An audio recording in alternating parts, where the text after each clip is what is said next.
Once upon a time, there was a contractor who worked his best for many years.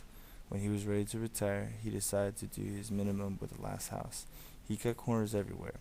He used the smallest number of shingles, built a house with low-grade wood, and used the cheapest brick. When the house was complete, his boss came to him and said, "You have worked for me long and hard. This is your house." The contractor sold himself short and now had to live under a leaky roof, with doors that stuck and a foundation that was falling apart.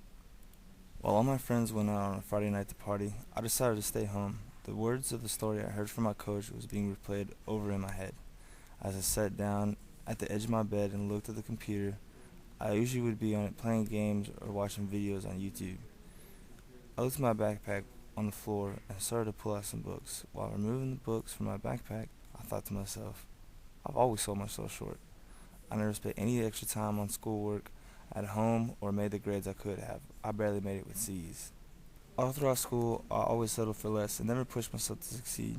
After hearing the wise words of my coach, I decided to do more than just the minimum to get by and change for the better. I stopped making excuses as to why I could not or would not do my homework and started to do it all at home.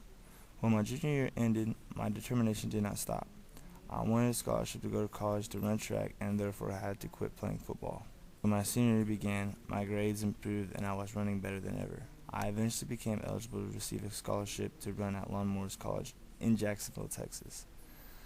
After attending my previous college, I did not want my educational determination to stop.